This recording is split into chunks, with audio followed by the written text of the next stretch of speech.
Hello, everybody, and welcome back to Goblin Views. I am your titular goblin, and today, I am accompanied by Akasha. Hello. Hello. And we are here to review, Spider-Man Far From Home.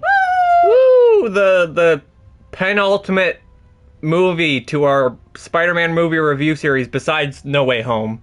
But we're kind of, that's the end goal or whatever. Mm-hmm. Well, we're doing Into the Spider-Verse as well. Yeah, that's why I said this is the penultimate, because Spider-Verse would be the ultimate at the end of the series. Oh. Yeah. Is that what penultimate means? Right? I don't fucking know. It means the one before the end? Oh, yes, you're right. Yeah. You're so right. Yeah. Nice. You quit swinging around in this fucking Oh, room. yeah, You go talk to the citizens of New York. Anyway, like your neighborhood Spider-Man, we're friendly and we're here to talk about Far From Home. Let's get into our non-spoiler talk about it. Akasha, what were your thoughts? Hi, Eclipse. Hello. How are you? Welcome to the stream. Would you mind telling me how the audio sounds? Just because I'm testing out a little bit of a different audio thing, so yeah. Please definitely let me know if the audio sounds peachy. I hope I sound as good as Brand. Yes. I'm pretty close to the mic. I'm just about the same distance. Yeah. Oh, great, awesome. All right. But anyway, thoughts? It is a good movie, but this is definitely One of your least favorite Spider-Man films? I'd say so. Yeah. I'd say so for myself. I was very disappointed with it, in fact. It's really weird because we're gonna go more into it, but the conclusion we came to is that the first half of this movie is really fucking boring. And then it has to be for the movie to make sense. Which sucks. But then the second half of the movie is fucking awesome. Yeah, it's like as good as Homecoming, if not like better, because of how like clever it is. Yeah, it's really fucking good. Yeah, which does make me. That's why I guess I was so disappointed, because going into this movie, I was remembering when we first watched it, and because I had not remembered most of the stuff that happened in the beginning part, as you could tell, because we started the movie, and like a plot point in the movie started, and you were like, do you not remember this? And I was like, no, I do not remember this at fucking all. Yeah. There were also just big major plot points that we completely forgot about in the movie that we were complaining about the whole time, that we were like, oh, the movie does explain this. Yeah. Which we'll talk about, obviously. But it's just like my mind only remembered like the last half of the movie. And it's awesome. Because it's so fucking awesome. And I guess that's why I just thought it was going to be a lot better than... not saying it's a bad movie. I think it's a really, really good movie. It just levels out the score to something like a 6 or a 7. Or a 7. Yeah. In the end, we're kind of spoiling our score right now, but it's just... I guess we kind of have to, because we are saying like, oh, it's shit. But we don't really think it's shit. It's just good. I enjoyed it. Yeah, it just has issues. And I guess... Here. You talk about your side. I really suddenly have to go to the bathroom. Oh, okay. Have fun. Bad timing, sorry. That's alright. But no, it's just... I think one of the problems of the movie is that it's too long for what it is sometimes. I guess, like... The first half of it is way too long for what it is, and the second half, I guess, is, like, perfectly paced in my mind. I think both Akasha and I would definitely recommend the movie at the end of the day, if you're into, like, MCU movies. Another problem with this is, reviewing this as just a Spider-Man film. It's not possible for this one. Like, Homecoming, it was kinda... a little bit lenient with, like, oh, you got Iron Man in there or whatever. But this, it takes place right after Endgame, which is, like, the ultimate finale to a bunch of shit for Marvel, you know what I mean? So, obviously, you have to acknowledge it. Which is kind of one of the cruxes on this movie, is how heavily... you have to remember everything from every other movie, or not every other movie, but from a lot of other movies in order to get to this point. But I mean, if you're watching Marvel movies out of order, I guess that's on you still anyway. But I'm gonna wait here for Akasha so we can get into the non. Wash my hands. All right, she's washing her hands. I'm back. All right, we good to get into spoiler stuff now? Yes. Or do you have any other final words? Oh, I just wanted to say, because you didn't mention it, since this game keeps fucking crashing over and over again. Oh yeah, the reason for the footage for the review. Yeah, I guess we'll give that a little bit of context. Brent is just mainly gonna like walk around and talk to people in New York because these games just keep fucking crashing, and it's like it's fine if it's like, oh, I'm streaming it and I'm playing a part of a video game. But it's more frustrating when we're, like, sitting down to do a review and we're, like, partway through the movie and then it just fucking shuts off. So, yeah. The gameplay for this review specifically will be a little bit more lackluster, but... It's okay, you get to see Night Monkey say hi to everyone. Yeah, you get to see Night Monkey say hi to everybody. But, alright, you ready for getting into it, then? Yep. Alright, at the start of this movie, we start with, I think, place in Morocco? In Mexico. Mexico, because he mentions another place happens in Morocco or Yeah. whatever. But we started out with Nick Fury and Maria Hill, two characters we've never been introduced to in the Spider-Man universe. Nick Fury is the runner of S.H.I.E.L.D., who he runs the Avengers. I don't know what really else he does right now. Who fucking knows what he does right now? I don't really know what his whole thing is. I know he's still trying to, like, save the planet, but he doesn't really have the Avengers anymore. And they make a point to say that, like, every fucking superhero besides Spider-Man is off doing other shit. So it's like, what are you doing? What are you doing, bro? Nick Fury is also really stupid in this movie, and I mean, there's a reason for that. Should we talk about? Just say it, yeah. We always do that. Just give the context. Yeah, okay. So we're just gonna talk about Nick Fury in this movie because throughout the entirety of the movie, Akasha and I forgot. Well, we were watching and we're like, Nick Fury is so fucking stupid in this movie. Like, and I was like, why is he so fucking like dumb in this movie? Why is he making like the worst decisions ever? And Akasha, partway through the movie, was like, Brant. Well, I had stated, I was like, I was just making a joke where I was like, isn't it like a fan theory that Nick Fury in this movie, in like part of these movies, is like actually a Kree or whatever? A Skrull. A Skrull, excuse me. Well, I said Kree because yes, that's what did, yeah. But then Akasha looked at me like 20 minutes later and she was like, Brant, Nick Fury is a Skrull in this movie. And I was like, oh my fucking god, you're right. Because at the very end of the movie, they revealed that Nick Fury was never actually there the entire time and that it was a Skrull. Because Nick Fury is off on the Skrull ship. I don't know why. I wish... I don't know. I think you have to actually... I think there's context for why he's there because of Captain Marvel, which is a movie we're not watching right now. So I don't know why he's there. If someone in the comments or something knows otherwise, please let us know, because I have no fucking clue. But yeah, that's Nick Fury's whole thing, basically, is that he's trying to enlist Spider-Man because there is instances where... And I want to clarify, whenever we say Nick Fury in this movie, we mean the fake Skrull Nick Fury. But we're just going to call him Nick Fury because he is just Nick Fury throughout the movie. Yeah. But, sorry. We see the elementals, which are 4 beings just made out of the elements that are just big, giant creatures. Yeah, the Eternals. Yeah, the elementals. Which are from a different world, right? A different universe. A different universe. Yeah, different dimension. Yeah, so they... and we get the introduction to Mysterio, or Quentin Beck, I guess, who is also from that universe, fighting them off because they destroyed his... his version of Earth and killed his family. Quote unquote. Yeah.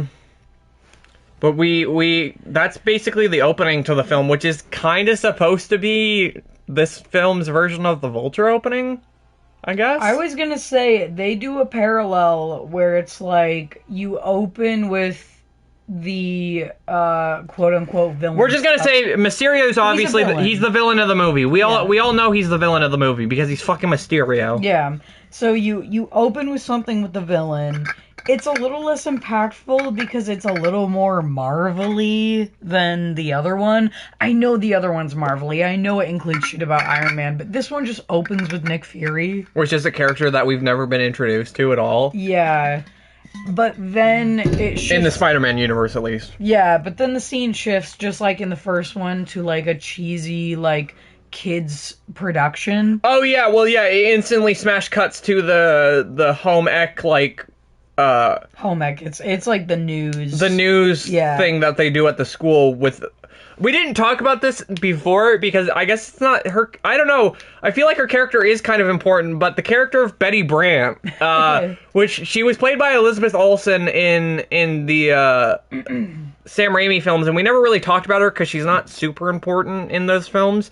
But she is a character in the Spider-Man universe, and she's in this, and she's like the co-runner of the high school news thing. Yeah. And in the new...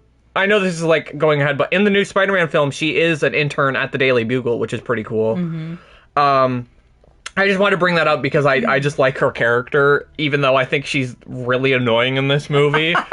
I think they purposely make her annoying. Yeah, though. I think the character is written really well. You were just saying you know people like that, and you. Well, no, no. They that's the point is that they do write most of these things really well with the high school stuff, and that's why I didn't like her because I do know people that were like that in high school, where like. Because, okay, her whole thing in this movie is that she dates Ned, if you remember him, the friend of Peter in the last movie. Their whole thing in this movie is that they're dating. And that's about it for them, really? That's like the gag, that's the funny comedy. For the whole movie, they just make schmoozy talk, where they call each other baby. I want to say as well, on the topic of... humor in this movie, it is not as funny as the other one. It's way more Marvel-y humor. Yeah, honestly, I don't think I laughed at all in this movie. The other one, we were busting a gut. Even Flash is not funny in this movie. He's like one of the least funny parts in this movie. I wrote this down right after the first scene with Flash. He just makes a joke where it's like, so in the other one, Flash is like goofy enough as a bully that he's funny. Yeah, like the Penis Parker stuff. He doesn't even call him Penis Parker in this, does he? No, he just calls him Dickwad at one point. Yeah. He doesn't even call him Penis Parker. But, there's like a part where the first joke he says is, yeah, Peter, this is a plane, so instead of driving through poor neighborhoods, we fly over them. I'm like, not funny. B, classist.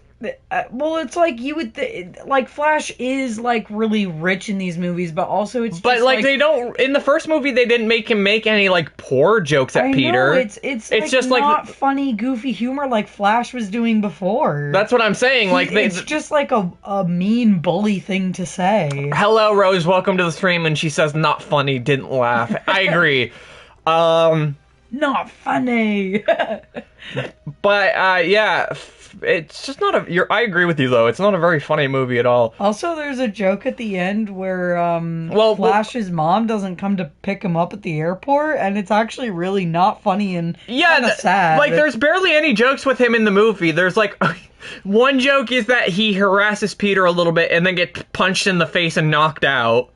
And then that's the only other joke besides the airplane joke really with him. And then the other joke is the bit with his mom not showing up. And we both looked at each other when that part happened and we were like, that is not funny. No, that is not fucking funny at all. That's sad. Yeah, no, I was like, what? Yeah, I thought that part was really sad. He just wants attention because he clearly doesn't get it at home. Yeah, exactly. It's like... And they play it off as a joke. Yeah, and it's like, I get it. That's like motivation for like every bully, whatever. but it's like when you point it out so obviously, and it's like And you're making it a joke. Well, yeah, you're making it a joke, but also it's like he's not. I don't know. He's like a bully, but he doesn't like. He's not like Flash Thompson in any of the other ones. He doesn't beat the shit out of anyone. He just makes fun of people. Yeah. You know what I mean? He's just like a nuisance. Yeah. No. Yeah. Exactly. He's more like a pest than he is a bully. Yeah. Yeah, and it's like he doesn't. I don't know. It's just it's not funny. Not funny at all. Didn't laugh. Like I agree. I think that's maybe, as we're examining this in the review, why a lot of the problems stem from the first part of the movie. You know what I mean? Yeah. Just things like this. Yeah. And also, well, I mean, the joke with his mom isn't until the very end of the movie. But like, it's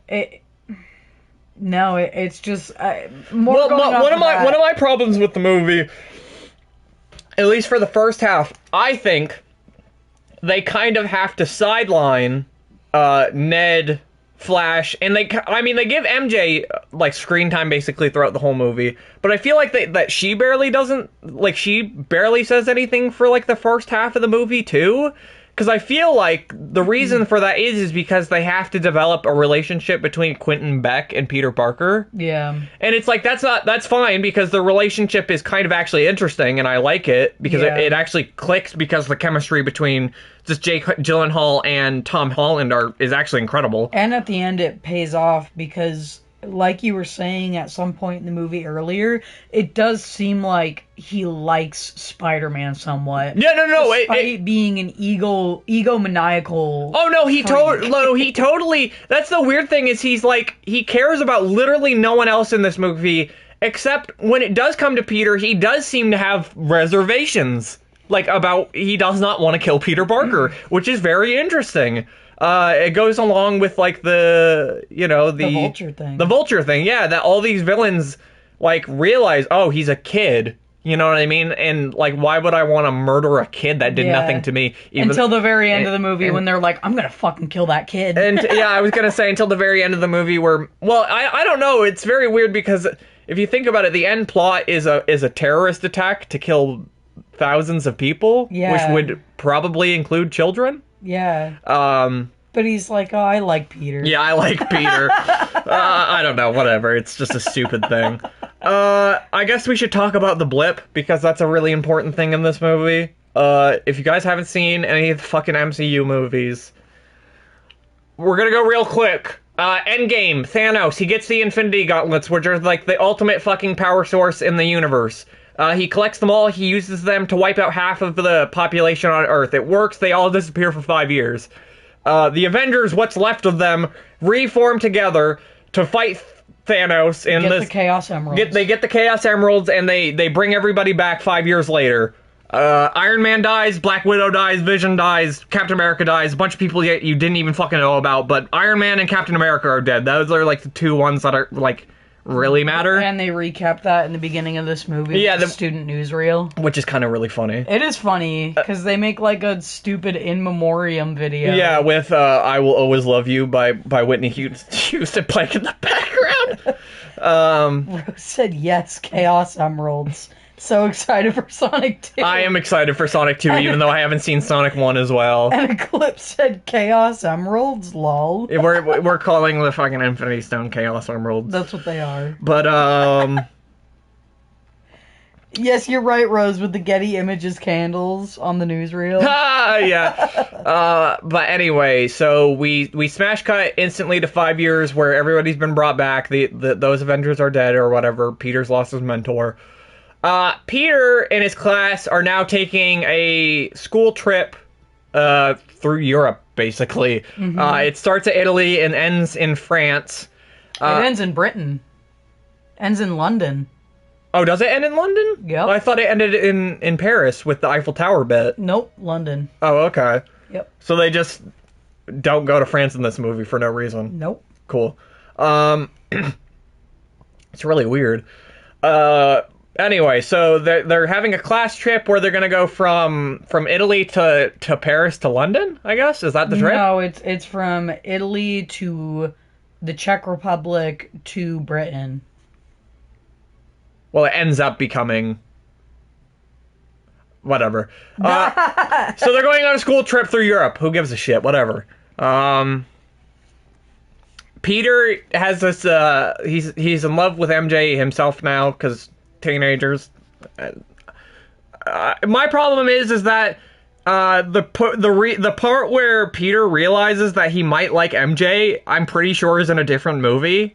Infinity War, right? Yeah, I'm pretty sure it's in Infinity War. There's like a throwaway piece of dialogue between him and Ned where they talk about it or something. Really pisses me off that this movie just starts where he's like infatuated with MJ. I know that it's like in a different movie, but that's like one of the issues we have, is that it depends on the usage of Spider-Man being in other movies. So it just seems like there's like a weird cut where it's like, oh, MJ was infatuated with Peter, and then Peter gets dumped at the end of the last movie, and then all of a sudden he's like in a new thing suddenly. Yeah, this movie. So we were talking about the pros of being in the Marvel universe in the last movie, and in this one, at least in the beginning, it's just negatives. It's just negatives. It shows why sometimes working in the MCU with all of these movies just does not work, because you're just missing puzzle pieces, and they're, you know, the thing is like, oh, well, you just need to go watch the movie. Yes, and we have watched the movies, but I mean, not every single one. I definitely have not. But we're reviewing Spider-Man movies, so we want to fucking talk about Spider-Man. Yeah, we will do the MCU movies when we damn well please. We get, as we said, Aunt May's a little bit more. She knows about Peter being Spider-Man, so she uses that, because she runs a homeless shelter, so she uses that so she can get money for it, which, why wouldn't you? We re-see Happy Hogan, who's played by Jon Favreau, who is probably my favorite character in this movie. He's so good. He's so fucking good. I love you, Jon Favreau. You're just fucking brilliant at what you do. He's a fucking loving parent in this movie. Yeah, and he's not even Peter's like actual like stepdad or anything. No. They do. And then Aunt May, fucking, I can't believe her. Can't believe what she did to that man. Oh, at the end? Yeah. Well, so they introduced that Aunt May and Happy are, like, dating? Should we just talk about what they say at the end of the movie? Because it's so... I don't even know how... Are they dating? I didn't like that at the end of the movie. I wish they had just said that they were dating. I do, too. I really... Because, okay, so the whole movie is, it's like, oh... Happy won't tell Peter that him and his aunt are dating or whatever. Which is a really good plot point. It's like some of the funniest scenes in the movie. Yeah, actually, no, those are the jokes that work in the movie, actually. Yeah, because of the funny looks that Jon Favreau gives. Hey, yeah, Jon Favreau does a really good job. No, but it's like, throughout the movie, and even at the very end when, like, Jon Favreau thinks he's gonna die, the last thing he admits is he thinks he's in love with Aunt May. Yeah. And then at the very end of the movie, Peter sits them down and he's like, okay, what's the deal between you two? And Happy says they're dating, and Aunt May's like, Aunt May's like, we're just fucking and leaving. And it's like, what? It's like, that's mean. Happy's so nice. It's, I don't know. It's just really weird because it's like a relationship in the movie that, like, actually works, and then you just make it like, oh, Aunt May's still a bachelorette, I guess. Unless, I hope they change it that they're... Because he's obviously in the new movie, right? They've shown him in the trailer. He has to be in the new movie because he's just in every other one. Yeah. So hopefully they'll rectify it in the new one. I hope. I don't know. And it's like, sure, I don't mind if Aunt May wants to go and fuck? And just have a fuck buddy. But come on, it's Happy. Yeah, it's a good relationship. Yeah, that's the problem, I guess, is that Happy throughout the entirety of the movie literally like takes care of Peter like a son. Mm-hmm. Because I think he legitimately thinks of Peter as a son. Mm-hmm. You know what I mean? Because he's been around this kid just as long as Iron Man has, and seen him grow just as much as, like, you know, Tony Stark has. So why wouldn't he think of him in the exact same way? It's just very weird. Yeah. Anyone saying anything in the chat? Bro said, hey, some poly action. I guess I would be fine with poly action if it was a polyamorous relationship, but they don't end it off that way? Going into this next part, though, where we actually kind of talk about the plot and Mysterio, I want to talk about the other weird thing where It's a thing that has to make this movie work, but it makes the first half of the movie boring. Oh, wait, well, are you going straight to Mysterio? Because we should talk about how Nick Fury's trying to get in contact with Peter Parker real quick. Oh, yeah, That's the whole point that Happy's introduced, is that Nick Fury is trying to get in contact with Spider-Man, but Spider-Man doesn't want to do it because he wants to go on his class trip and have a vacation. So, yeah, anyway. They go on the vacation. Are we jumping straight to when Nick Fury's introduced in Mysterio? Yeah. I'll just... Okay. Well, it's pretty early in the movie. No. I'm just making sure that we're not missing anything of importance. They just go on the trip during this part then. Yeah. Well, no, then we have to talk about the first action scene with Mysterio before we get to Nick Fury and them then. Yeah. So they're in Italy. Peter is buying, as the first part of his plan, he's buying a Black Dahlia necklace for MJ, so he does that in Italy. Mm-hmm. And then Italy gets attacked by a huge water monster.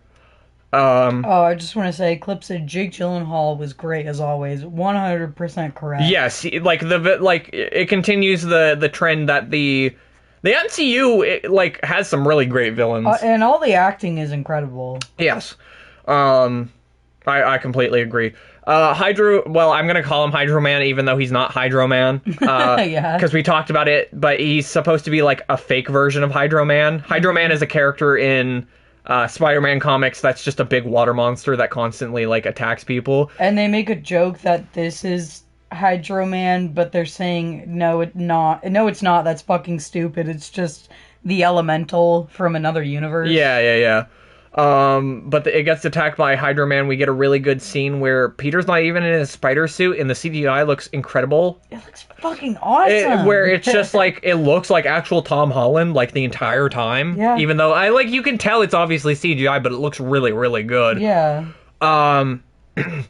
All the fucking fight CGI looks amazing again. Yeah, but they fight the elemental and they defeat him off or whatever. In these fights, Mysterio. Did I say that Mysterio shows up? Mysterio shows up and defeats him. Beats it. Yeah.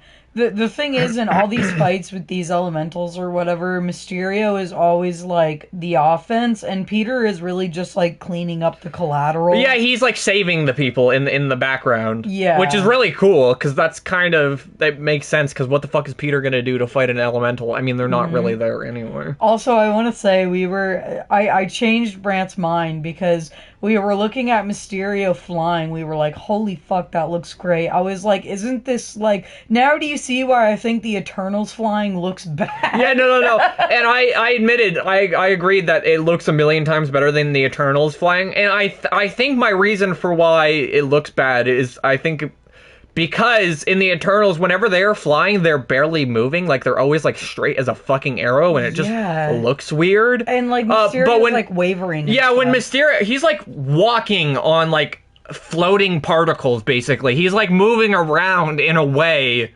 that makes sense to flying. Yeah. A clip said, wait, if the elemental monsters are holograms, then how did Peter get soaked from a splash?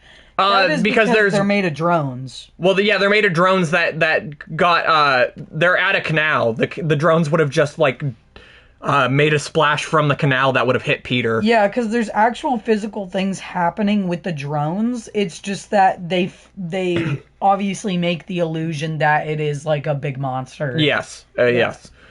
But yeah, they beat it off. You want to talk about your part where Nick Fury now gets introduced? Nick Fury shows up. He tranks Ned in the neck and kills him. And no, he doesn't do that.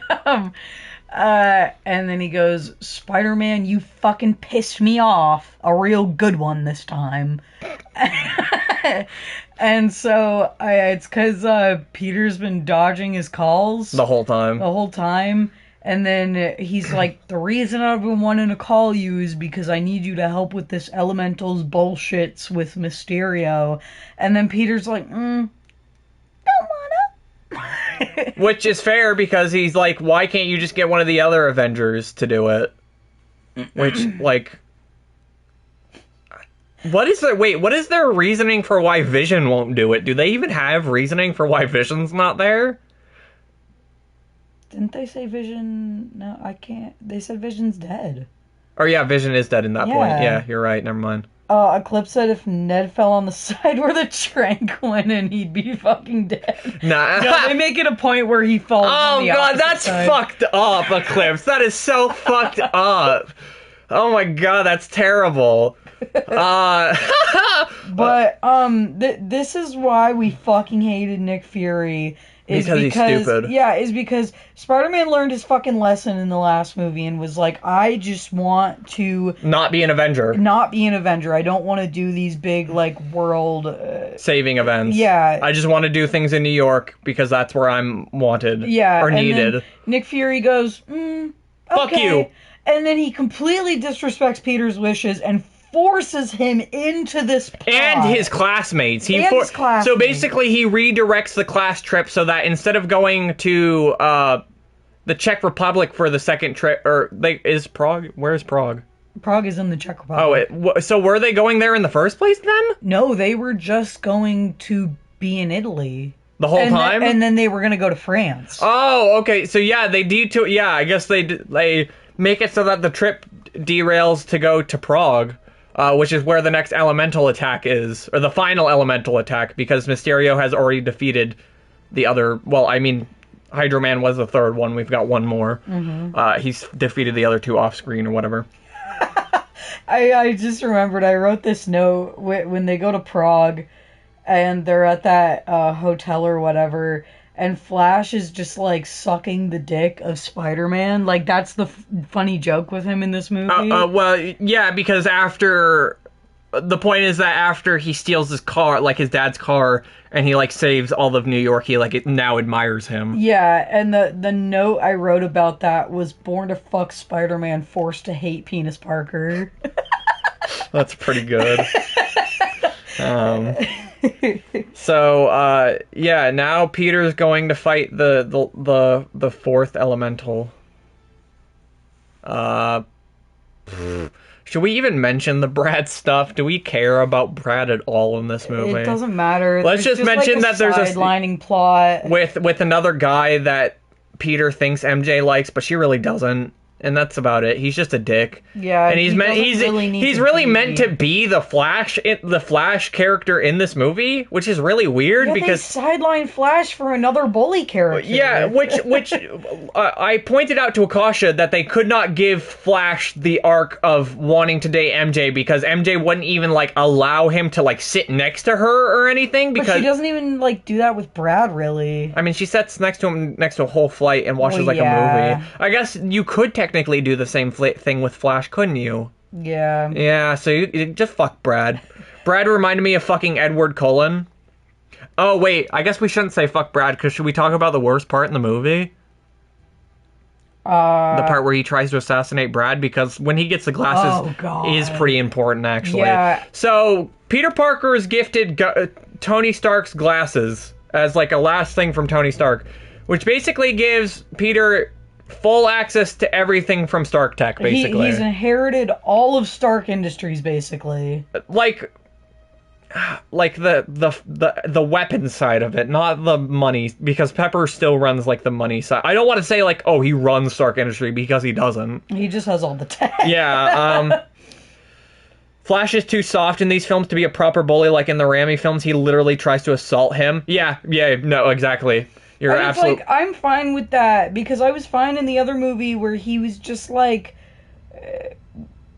being... Which one are you preferencing? Because Flash Thompson is in all three of these movies. Or series. In Homecoming, I was like, I'm fine with Flash being like this, but it's just, like, they give him so much screen time in that first movie, and then in this second movie... He has, like, 3 scenes. He has 3 scenes, and 2 out of the 3 of them are bad.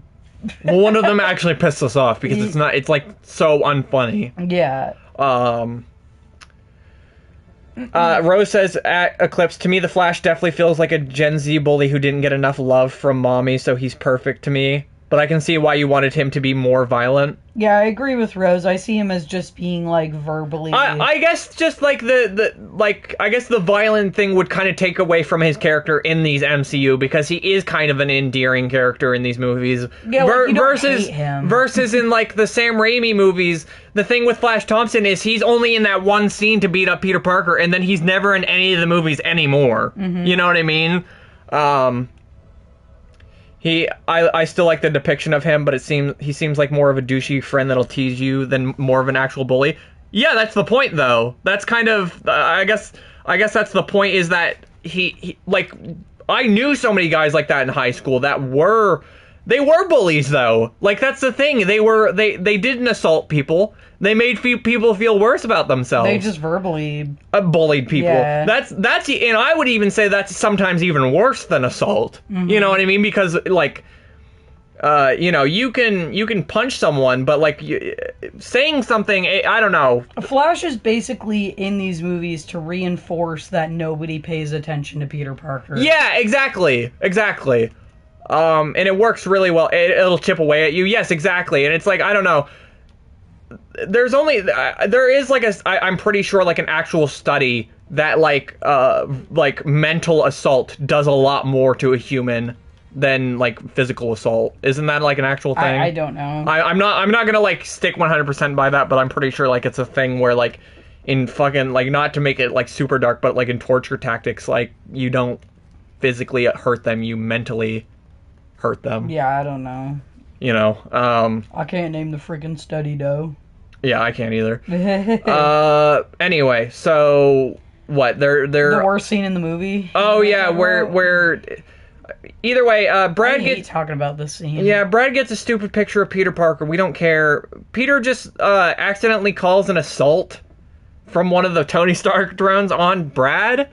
And the reason this scene is so dumb is because it's, like, one of the comical scenes. Can you just explain it? Because I don't even want to talk about the scene.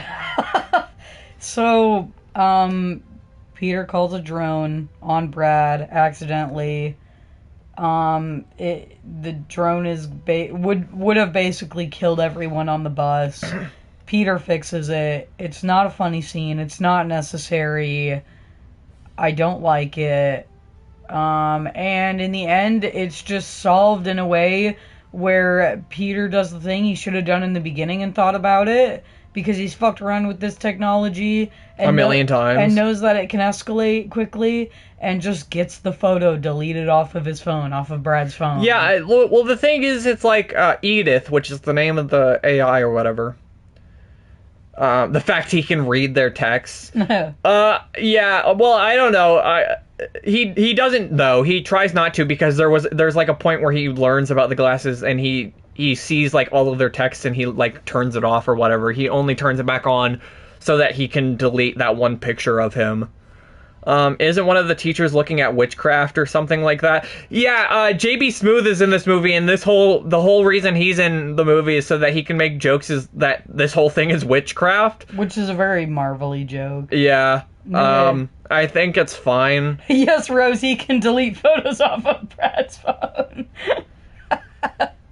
I don't know, because Tony Stark, like, owns, like, everything. I don't know. Yeah. It's not morally right, but... I mean, Brad takes a picture of him in a bathroom. Yeah, that's true. You want to talk about morally right? He takes a picture of him with his pants down. I'm fucking saying Iron Man isn't morally right.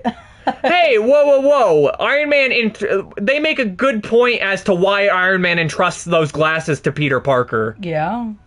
I don't care. Tony Stark makes the right decision by giving those glasses to Peter Parker in the end. Yeah, no, I'm saying Iron Man as an individual having access to everyone's information like that. Oh, yes, of course. I don't have a fucking... I don't know. I guess they never make a point, though, that, like, Iron Man is, like, doing anything with it, though. But he has it. I guess. And he shouldn't have it. I guess, but the idea is that he keeps everyone safe. I don't fucking know.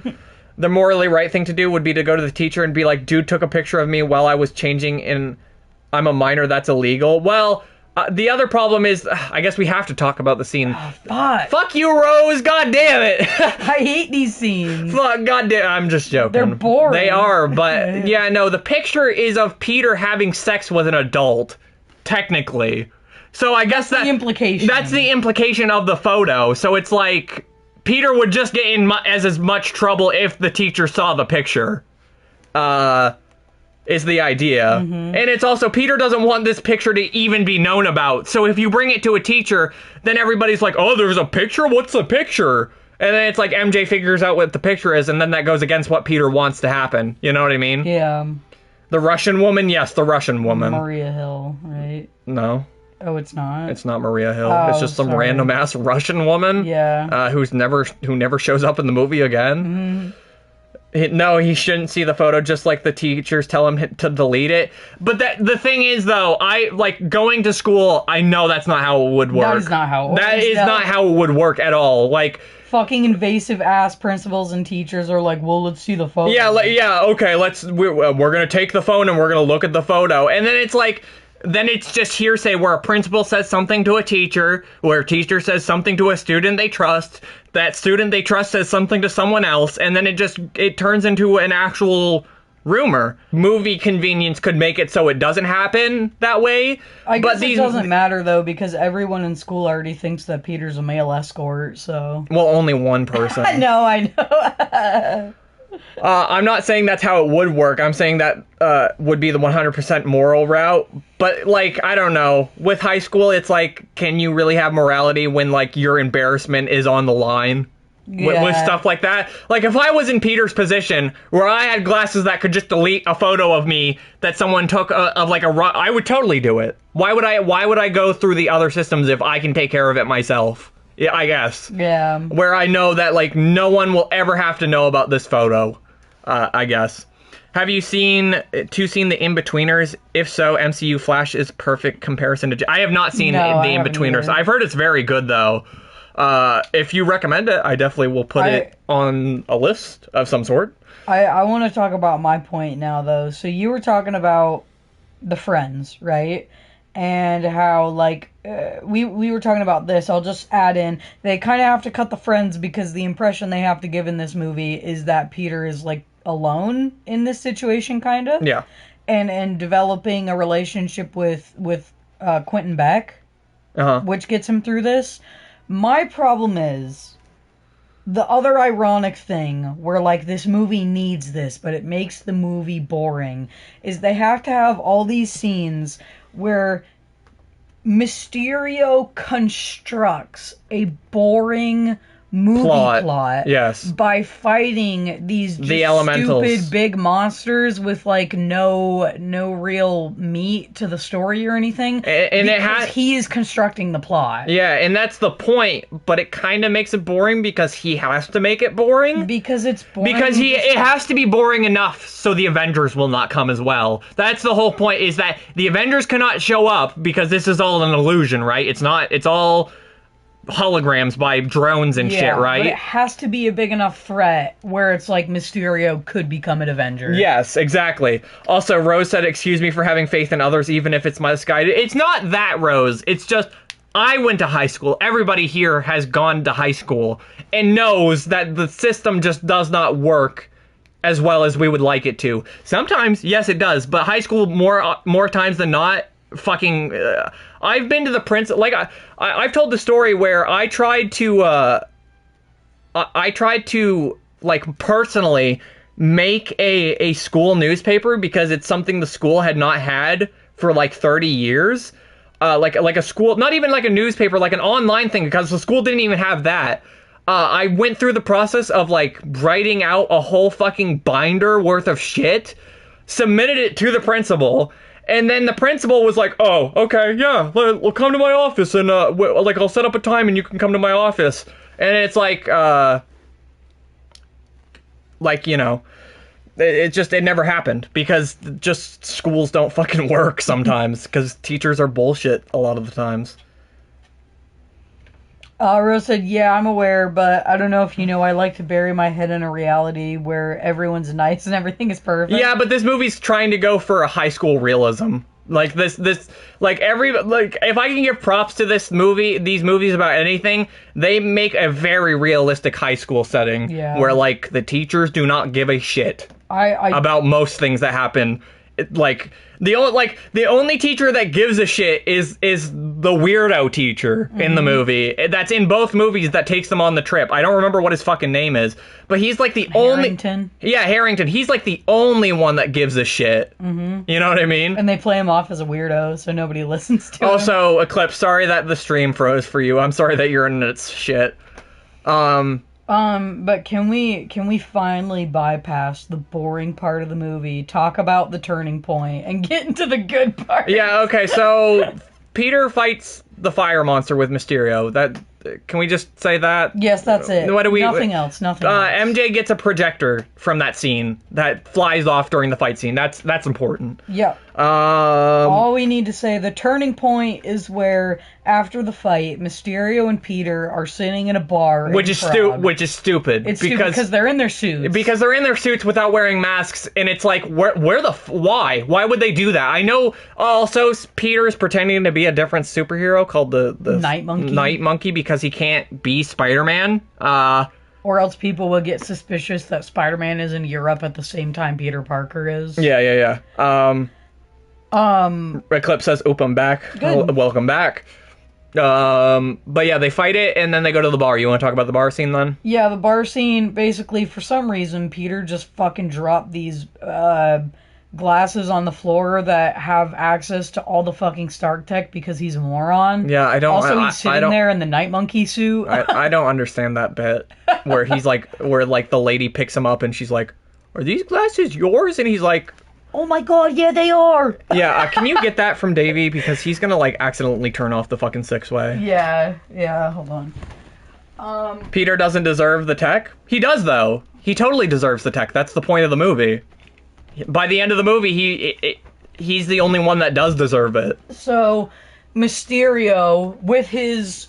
I really like the Night Monkey suit. Wish it had more screen time. I kind of really like the Night Monkey suit too. I like the stupid thing where the eye things come up or whatever. Yeah. But so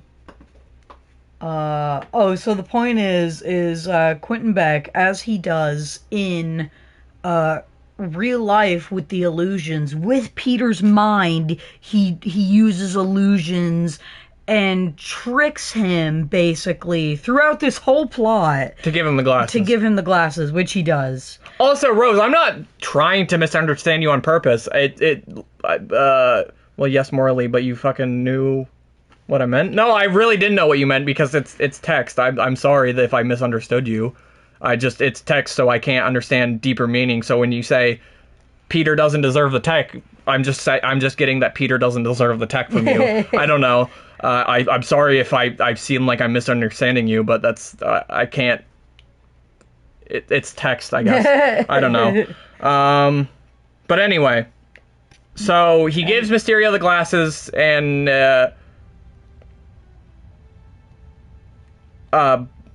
but continue. Yeah, and then Peter leaves, and then they reveal that this was a setup where it was an illusion created with tech by Mysterio and his crew, and they've been orchestrating this thing the whole time so that Peter would give them the Edith glasses, and then Mysterio is just fuck everything, I'm gonna be the new Iron Man because I'm awesome. Well, should we talk about that he got fucked over by Tony Stark at one point? I don't know. I don't know if him getting fucked over is supposed to be a flashback, because the amount of exposition, they get, it's a good scene. I like the way that it's formatted. There's so much exposition. But there's so much fucking exposition, and there has to be. I don't know how they would explain it without there being as much exposition as there is, but it is just super exposition heavy either way, I guess. And that's, I guess, I don't know how... I can't, I'm complaining about it, but at the same time, I really don't have any idea of how you would fix it. So at the end of the day, it's kind of just a empty complaint on my behalf, I guess. Exposition dump, and Christ, I finally managed to get No Way Home tickets. Awesome! When are you going to see it, Eclipse? We're going to see it the 16th at 6 o'clock. I'm very, very excited. But yeah, so then this is the good part of the movie. Necessary evil. Yeah, no, Rose, you know what? That is absolutely the correct term to use for it. The necessary evil for that scene. Of the exposition dump. Yeah. I completely agree with you on that. Yep. But I do like the way they explain it. I like that the guy from the first Iron Man movie's there. He's like the tech guy for Mysterio. That's really cool. Yeah. And I really hope no one spoils it for me. Well, just, we're going to be doing a review of it pretty soon, so I guess just avoid that until you can watch the review after you've watched the movie. Yeah. I hope that no one spoils it for you either. I like the change from the comic backstory. It's great. Oh, you mean just like with what Mysterio's background is? Like for the movie? Yes, I completely agree. What is it in the comics? I don't know. Well, just like with him being a green screen artist instead of being a magical person. Yeah. I like it too. No. I don't even have tickets yet. My only focus is getting tickets home. Rose is finding a way home. She doesn't have no way home. She is finding a way home. She's too busy living her own fucking Spider-Man journey right now. Also, Rose, I understand that you said what you said after us explaining a scene. I just sometimes move on without reading the chat, so it was my fault, and I apologize. I'm very sorry for that. After this, there's like, finally, MJ becomes awesome. Yeah, MJ's like a full. Well, Ned's finally in the movie too. Yeah, a little bit at least. We have a scene where he has an SFX artist in the comics too. He's just not connected to Stark. Oh, really? Oh, I mean, there definitely are interpretations where he has magic, though. You know what I mean? They're like, originally, I believe he was just a magic user. I think. I'm not 100% sure. But I know in, like, a lot of the video games, like the old video games, like Spider-Man Shattered Dimensions. He has real-ass powers. Yeah, he has real-ass powers. Like, those aren't... Like, they're illusions, but they're actual powers or whatever. You're right, the FXX shit is cool. Oh, no, like, one of the coolest like, the thing is, it's like, the fact that we have the actual Mysterio outfit is fucking dope. But the fact that we get, like, the real Mysterio outfit, where it's the fucking green screen triangle suit with, like, the huge bubble over his head, that is the dopest fucking suit ever. Like... It makes his character is so fucking cool in the movie. It is. He really, really is. Going to be back in a minute, back soon. All right, see you in a minute, Eclipse. But yeah. But basically, what happens is MJ is like they go on a tiny little date, and she's like, "Yeah, I know you were Spider-Man all the time." Yeah, and Peter tells her she's Spider-Man. He's Spider-Man. Yeah, and then she goes, "Wait, actually, you're Spider-Man though?" You're making a character use CGI inside of a movie that uses CGI. Yeah, it's brilliant. It's brilliant. It really, really is.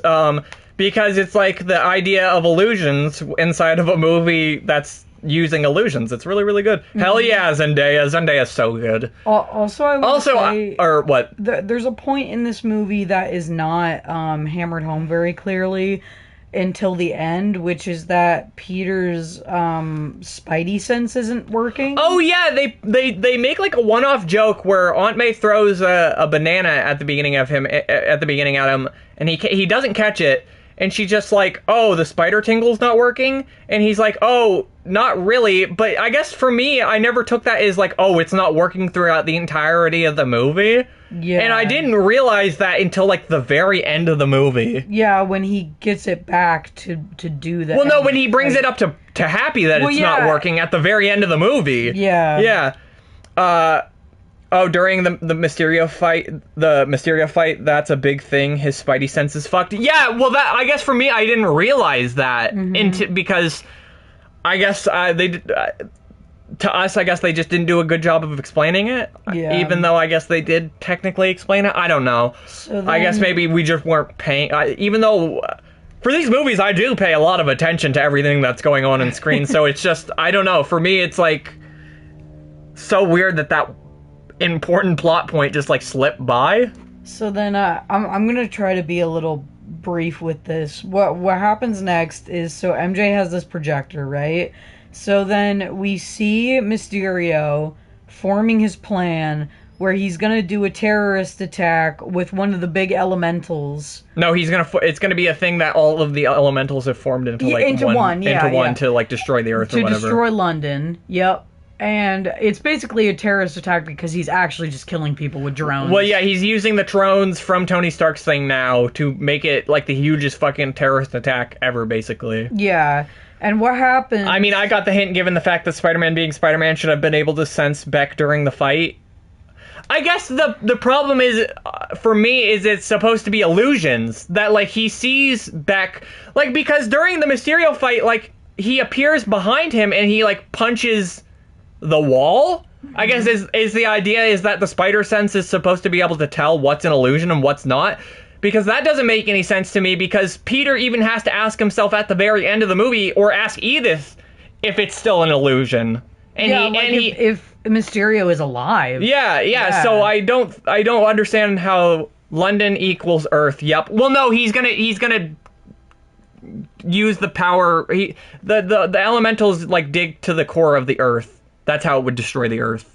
That was only in the but the plot of the elementals is supposed to be that they are there not to just to destroy London. They are digging to the center of the Earth. Mysterio is supposed to stop them, and it's only supposed to be an attack on London. Yeah. The idea is that it's supposed to be a worldwide attack. All right. You know what I mean? But basically what happens then is Mysterio wants to tie up loose ends, so he wants to figure out who else knows about this plot. So when Peter goes to tell Nick Fury about Quentin Beck... Yeah, he pretends to be Nick Fury. And then we get the best scene in the movie. Which, it's so good. It's so awesome. We get the Mysterio illusion scene, which is so fucking good. I don't even... the CGI's good. It's really incredible because... The imagery is fucking beautiful. Like, there's a bit where, like, Spider-Man's inside Mysterio's helmet and it turns into, like, a snow globe of New York and shit. Yeah, and it's like, he's basically just saying, like, you said you wanted to stay in New York and do stuff in New York, so you need to get the fuck out of here and do that and leave me alone. Yeah. It's a great action scene. It is, like, probably the greatest action scene in either of these Spider-Man films, if I'm honest. There's really cool shit where, like, because they are also fighting in the real world stuff is getting thrown into the illusion. Yeah, there's, like, a bit where, like, he pulls on a pillar and it turns out to be, like, a crane. Yeah. And the crane is just then part of the illusion because, like, Mysterio can't cover that bit up. Yeah. It is really, really cool. I agree with you that I fucking love that. Mm-hmm. And it's really like manipulating. Like, it's good because it goes the villain's power goes along with the plot where Peter is like being tugged in all these directions, and it's like he just wants to do what he wants to do this movie. Also, I do completely get your point of view, Rose, on how you feel about the Spidey sense thing. Yeah, but we were just kind of dummies and we didn't notice. Yeah, we were just dummies, but the way I interpret, I guess, the ending is definitely different, because I feel like if the spider sense, I don't know, it's weird. It's weird how the spider senses work. I wish maybe there was a little bit more of an explanation, because it's like, is he supposed to be able to just tell what's an illusion and what's not because of the spider sense? A little bit? I don't know. I have no clue. I know nothing because, like, about during that fight with what we're talking about, the really good fight scene, like, every time Mysterio does show up, like I said, when he punches that pillar, he punches it so hard that if he punched Mysterio, he would have totally fucking killed him. Yeah. Like, he, like, breaks a fucking pillar, how hard he punches, you know what I mean? Mm-hmm. But, what happens at the end of the scene is Nick Fury shoots Quentin Beck, but it's shown that Nick Fury is actually the real Quentin Beck. It's so good! And he got Spider-Man to tell him who else knows about this plot, which is MJ and Ned. Yeah. And Betty Brant. Well, maybe. Maybe. But he still puts her on the hit list. Yeah. But yeah, then Mysterio gets Spider-Man hit by a train. by a bullet train. Which I guess he thinks would kill Spider-Man? I don't know why he thinks that would kill Spider-Man. Why? He does get really fucked up. He though. does. Well, like, yeah, he gets fucked up, but, like, he's Spider-Man? I don't know. It's like, like, for me, if my number one nemesis is Iron Man, a man who's just a regular dude who, like, flew up into, like, a black hole and, like, dropped a missile and then flew back down to Earth and landed perfectly fine. You know what I mean? Like, in the first Avengers movie, he does that. And it's like, I don't know, if a regular dude can do that, I mean, yes, he's surrounded by a shield of art, but still, like, come on. If a regular dude can do that, then I could imagine a boy with superpowers can survive a bullet train. I don't know. It's just a little weird. I was glad too. So the next part of the movie is that Happy comes and gets Peter because Peter's all fucked up, and I was glad that this is actually a really nice scene. It's like it's the most emotional. I'd say it's the best emotional scene in the movie. And it solidifies that Happy's the best character in this movie. Well, yeah, and the moral, because the moral was kind of confusing before because they make it seem like Nick Fury is somewhat in the right for Peter not wanting to, like, do all this bullshit. But then at the end... Oh, yeah, because there's, like, a bit after he defeats a Hydra Man where Nick Fury just, like, yells at him. Yeah, and you're like, are they trying to tell me Nick Fury's right now? So it was kind of confusing before. But then they clarify it when Happy is like, you're never gonna be Iron Man. And I'm like, thank God somebody said it. Yeah. And it's like they do make a parallel where Peter is making a new suit and it's paralleled with a scene from Iron Man. But it's just, I like that the only reason you know that is because I said it when we were watching it, because I do love those Iron Man movies. They're really good. But it's like the point is supposed to be that there's going to be a compromise, and it's like a compromise between the moral we got at the end of the first movie and the fact that this world is fucked up and these, like, world-changing events do fucking happen all the time. So it's like it's a boundary that Peter has to hit where it's like, yes, he is a part of Iron Man's legacy, but he is not gonna be Iron Man. He's Spider-Man. He's Spider-Man. Yeah. Which I really like that, because Happy is really, like, loving and caring, and he is the catalyst in this movie to be like, okay, you gotta do this. Well, he's basically, he's kind of replaced Tony Stark in this movie. Like, and he's better than Tony. No, he totally is. But if Tony Stark's character was still alive, those scenes would be Tony Stark instead. Yes, for sure. Yep. But they would be interrupted by stupid fucking Marvel humor where Iron Man is making jokes. I gotta say, they ruined the scene a little bit by the joke they make, because the scene ends where Happy plays an AC/DC song, which makes sense because they play a bunch of AC/DC. And that's supposed to be, like, Iron Man's favorite band or whatever, right? But he starts playing it, and then Tom Holland goes, "Oh, I love Led Zeppelin." And it's like, okay. Yeah. It's like... those are jokes my brain just blocks out, because I'm like, that was so, like, nothing. Well, but, like, the joke doesn't even make sense to me, because it's like, I get it, it's like, oh, he doesn't understand rock music, haha. But it's like, if he knows who Led Zeppelin is, AC/DC sounds nothing like Led Zeppelin at all. Like, literally, I cannot think of a singular Led Zeppelin song that sounds like an AC/DC song, and vice versa. Yeah. Because, I don't know, it's just like AC/DC, the main singer, what's his fucking name? I can't even remember it. LMAO, yeah, what? Yeah. He's got, like, that... You know, and it's like... yeah. Those sound nothing alike, yeah. It's but I didn't even, like, make a note of that in my brain. Welcome back, Eclipse. My brain was just like, that is, like, so... What did I miss? We're just talking about a dumb joke in the movie that fucking pissed me off. Yeah, I was like, this is the essence of Marvel humor being just, like, so inoffensive and not funny at all. But it's, like, it's so inoffensive that to me it is offensive.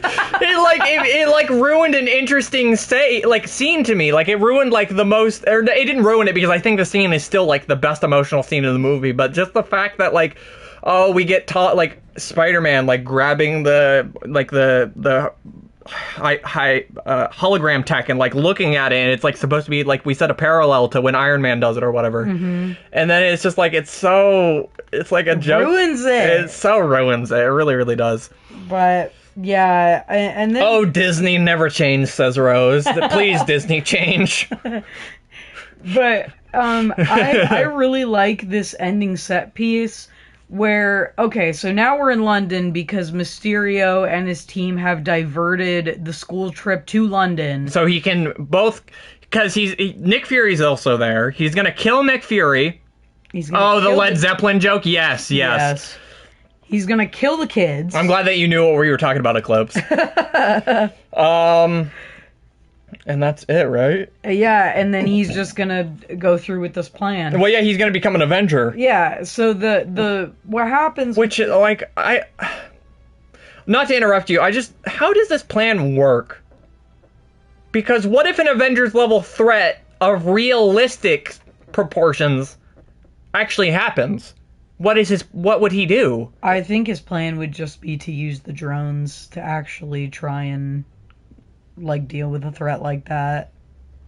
So the idea of that though is it's like Thanos would not be affected by fucking drones. No, I know, but it's like he's an egomaniac. Yeah, I guess it's just the idea that he's thought this plan through, but it's like what if something like that does happen and you're an Avenger? No, I know, but I think his plan is this is an Avengers level threat, says Rose. I agree. I think his plan is that like he's just going to keep developing the tech to like insane levels. Also, he has all of Stark tech, which is what Tony used. True. He has the Edith glasses. You're absolutely you're right. He does have. You're right. So it's really. I mean, there's no. You're absolutely right. I forgot about the glasses. You're completely right. I made a stupid call. But I like this end set piece where it's going back and forth between Peter fighting Mysterio and also the drones hunting down Happy and the kids, because Happy is going to protect like MJ, Flash, Ned, and Betty. Because they're the ones that are in trouble, yeah. Yeah. And there's a really cool... Flash just joins in because should we talk about the way they find them?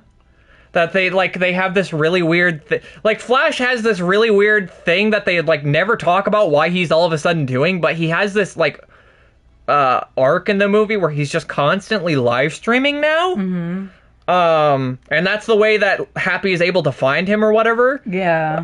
I just want to say it's really weird because Flash, like I said, is barely in this movie. For him to be the thing that saved them is also very weird. Yeah, it's whatever though. It is whatever, but it's just I think it's faulty writing just because, like we said, we don't get enough Flash in this movie to kind of warrant him really even being in the movie. But yeah, it's a really fun scene where they're like hiding in the gallery or whatever, and they're behind all the suits of armor, and MJ like picks up the mace and is like nodding her head at Happy like yeah, and Happy's like no, because she's gonna like bash one of the drones, dome a drone with it. Well, and she does though. That's what's cool is that they all Betty Brant help. Yeah, they all work together to like actually like kick the shit out of this drone a little bit. You know what I mean? And it's really MJ's cool. Badass. Yeah. And they all get those weapons, and they're sitting in the vault, like, just waiting to die because the drones are, like, trying to get through the vault door to kill them. And then on Spider-Man's end, he is getting his fucking ass kicked on that bridge. Yeah, he really, really is. He gets sandwiched between, like, a million cars. Also, one thing I like, noticed that just was, like, a thing when the movie came out, that it's just I noticed it now. This is the first MCU movie without a Stan Lee cameo. That's sad. That is really sad. There's like, is there even a reference to him at all in this movie? I don't think so. Yeah, no, but yeah, Endgame's the last one with him in it. Yeah. Because he's not even in it, right? It's just a digital version of him, I think, right? I think it is. Damn, rip Stan Lee, yeah. Yeah. No, I just thought about that, though. I was like, damn, there is no Stan Lee in this movie, because I was thinking one of the funniest scenes in Homecoming is when he says he's gonna fucking kick the shit out of Spider-Man. Yeah.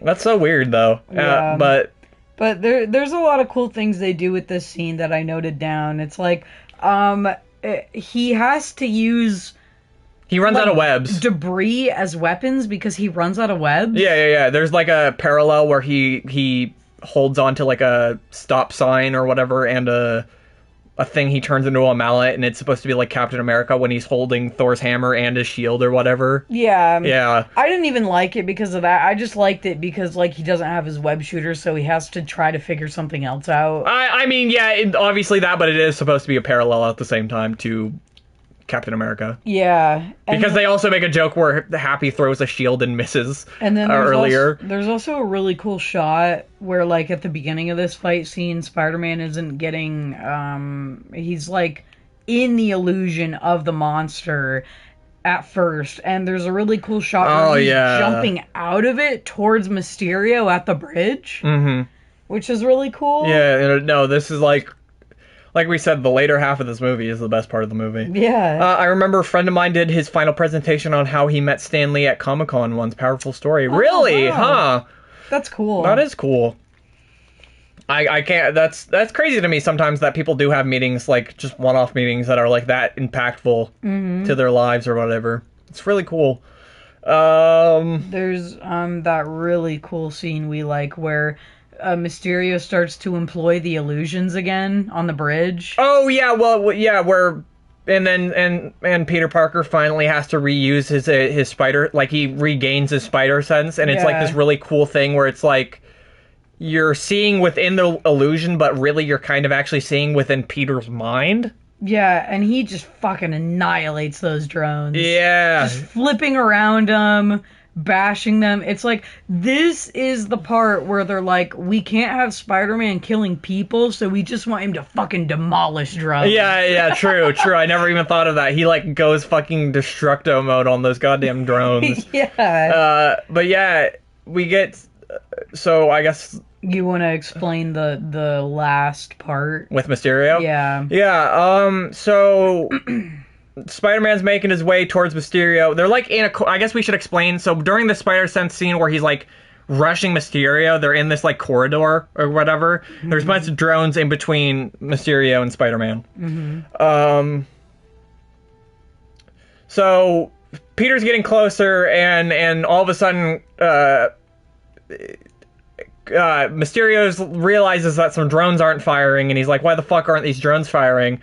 And Edith is like, you're in the fire zone. Why the fuck would we fire these if you're in the fire zone? Which we were confused by at first because he's standing behind all the drones. But then they point out why he's in the fire zone. Yeah. Because he activates them all, and quickly Spider-Man like accidentally turns one around, and one of the bullets just goes into his fucking stomach. No, it's not even because of that.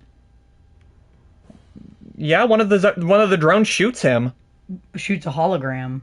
Oh, yes, it does shoot a hologram. Yeah, you're right. It's not even the real Jake Gyllenhaal. And you're right. The reason he's in the fire zone is because he's never there the whole time. It's because he's Oh my fucking god, I forgot about that. Yeah. I fucking forgot that he's in front of Spider-Man the whole time. Further along the bridge, yeah. Yeah, holy shit, you're right. I completely forget about that every single time until... It's so shocking. Come on, Peter Tingle, I agree. Because at the end, he sees Mysterio's down... But then what happens is... The spider sense goes off, and he moves... He moves the pistol out of Mysterio's hand from it shooting Spider-Man in the head, but instead it shoots... himself? No, he got shot by the drones during that other scene. Oh, okay. Yeah. So, so he did get shot by a drone. I was correct. Yes, he did. Okay. That's why he was in the fire zone. Okay. He did get shot by drones, and he there's like the real version of him was illusion to be invisible and was just gonna shoot Peter with a pistol, but then Peter senses that the pistol is there and that the real Jake Gyllenhaal is right next to him. So I hope we explained that well. You still seem confused. No, I'm not confused. But I'm guessing like what was the plan that Peter... Oh, thank you so much for the follow Galley fam. Thank you so much. But is the idea that Peter was always going to...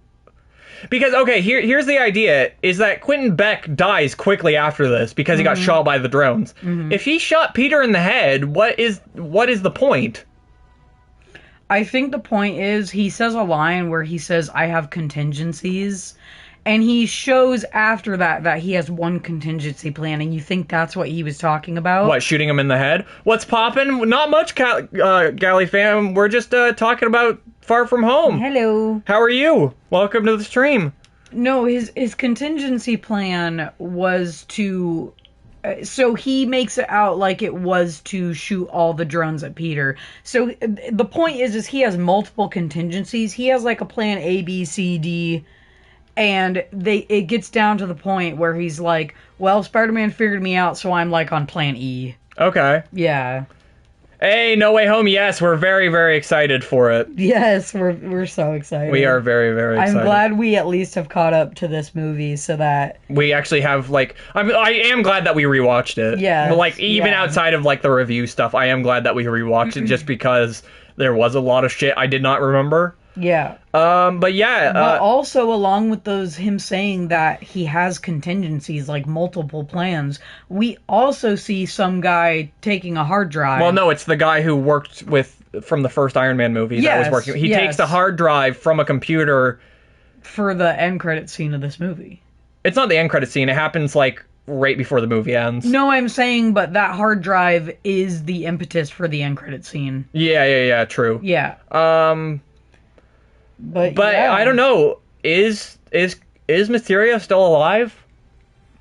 We had a problem with this because throughout this movie we were thinking there could be a possibility he's still alive, but then there's a specific line where Peter asks the Edith glasses once Mysterio, the real Mysterio, is dead in front of him. He goes, Edith... is this an illusion? And she says no. She says there are no illusions here. But I have a theory. What's your theory? Because earlier in the movie, Peter does sign off the rights to Quentin Beck. And I was saying, why does Quentin Beck not have to sign the rights back to Peter Parker? Yeah. I'm thinking that is an illusion. I don't think he actually... You think the Edith glasses are an illusion? I do not think he has the Edith glasses back. Wow. That is my theory. Okay. That's like a fucking... That's going deep. Dude, because we were thinking, like, what if this is just, like, Mysterio is still the villain of the next movie? Well, that's what Gallifam's actually saying right here. I think Dr. Otto Octavius is an ally for Spider-Man, and Mysterio is in the movie. Akasha and I have been actually talking about that and think that Mysterio is also in the movie. So we've been thinking the same thing, but that's my theory, is that Mysterio never did give the rights back to Peter Parker, so I'm thinking, what if... Because the idea is that Peter just assumes control again, but it's like, why did he have to sign it over to him in the first place? Why would he... I don't know. Well, on the one hand, the simple excuse we could have is that Peter should have... Iron Man always meant them for Peter. And he has ultimate control no matter what. Yeah. Yeah. But then the our theory could also I just don't think Mysterio's alive or dead. I just don't think he's dead. Yeah. I think it's way too clever. I love that motherfucker. What, Mysterio? I love him too. Yeah, he's so he's fucking... such a good villain. No, and that's why this second part works so well, because it kind of amplifies the first half in the sense that it ties all so well that, like, Mysterio literally is like, no Matt Pat, fuck you. Yeah, fuck you. Get out of here. Get out of here. Get out of here with your film theory. I love Matt Pat too. He's a little sweetie, even though he does make some weird ass videos sometimes. I'm glad he apologized for that one video. What, the boobs one? But yeah, boobs and gaming. Yeah, true. But then he did make that "Who Would Survive the Coronavirus" video, so I don't know. Alright, Matt Pat is the main villain of this next Spider-Man movie. Yeah. In one picture, I don't know what it's called. I don't know what it's called, but what do you mean? I think Gally is like accidentally sent that and is gonna finish the thought. Holy shit. His live streaming was wholesome. Who? Matt Pat? We should finish this up before we start talking about fucking Matt Pat and shit. Yeah. All right. Movie ends. Well, yeah. So Spider-Man, they go home. There's that really bad Flash joke that we don't like. Bad Aunt May happy scene. Yeah, that we talked about earlier. Peter and MJ go on a date. Oh yeah, they go on a date and the movie ends. Yep. We get a post-credit scene where it's revealed that Nick Fury was a Skrull that we've already talked about. Yeah, well, no, this is the weird part. His identity gets revealed to the public in the second post-credit scene. It's not even at the end of the movie. It's really weird. It is really weird because that's the reason we said the movie ends, because the movie does end when they go on the date. The post-credit scene is the part where he gets revealed, which is very weird because that's the whole plot of this movie. I feel like it should have just happened at the end of the movie instead of being the post-credit scene. But yeah, the movie ends where we see J. Jonah Jameson of obviously a different dimension because he's balding, unlike the Sam Raimi version. Mm-hmm. Still got the mustache, which is nice. He reveals the identity of Peter Parker as Spider-Man because Mysterio's final plan was to do that all along, I guess. And this is my thing where I'm like, this was like his plan E or something.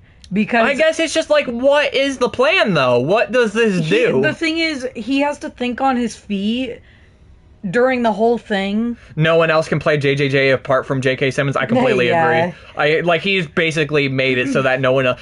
I gotta say, the only version I like is the Marvel video game, and that's just because the guy who does the voice for him is really, really good. Think about this. This is the motivation for the Plan E.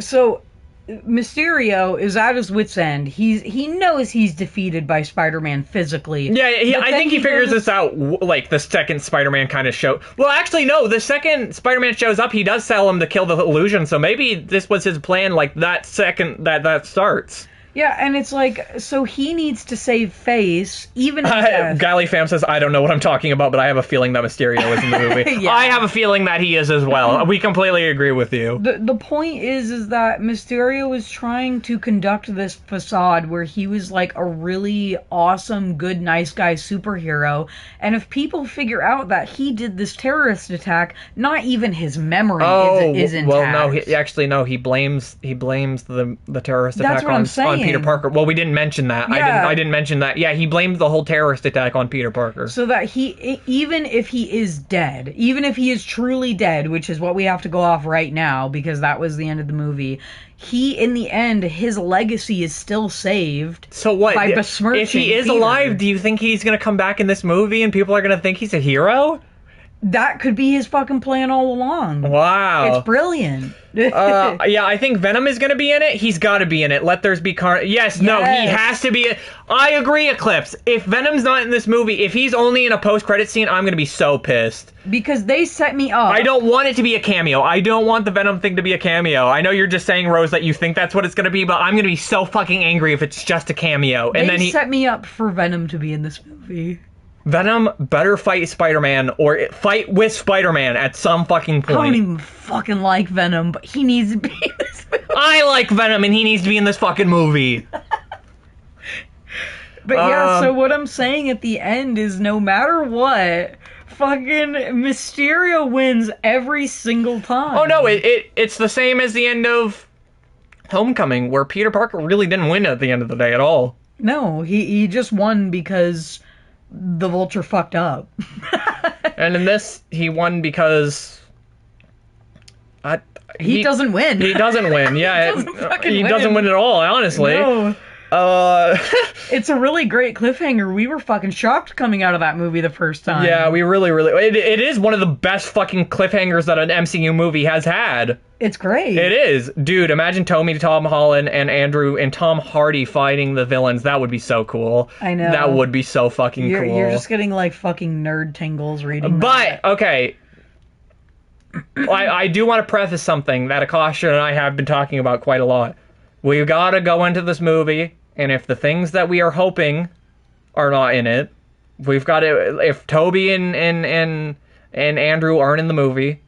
We've got to just like make Yeah, I'm probably putting my expectations too high. I guess, like, the idea is, it's okay to theorize, just don't let that impact how you feel about the actual movie at the end of the day. Because think about it this way, if Toby and Andrew aren't in the movie, there's still a good chance that this movie is still going to be really good, you know what I mean?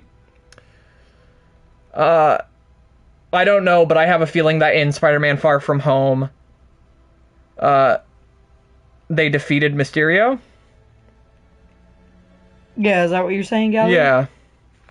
But yeah, I don't know. I'm just excited. I'm done theorizing. I just got to see this fucking movie. Yeah, let's. Mysterio is an illusion. Yes, yeah. It would make total sense. It would make sense because it's just illusion on top of illusion. I guess he was doing the whole movie. Well, but I guess the problem with that is, when does it end, though? Because it's like, couldn't they just hypothetically do that forever then? Where it's like, oh, he comes back because it's an illusion. They could, yeah. Which I'm just hoping that if he is the villain in this movie, people know he's a villain at least. Mm-hmm. You know what I mean? So he can't pull his stupid bullshit where it's like, oh, it's an illusion or whatever. We'll see. I don't know.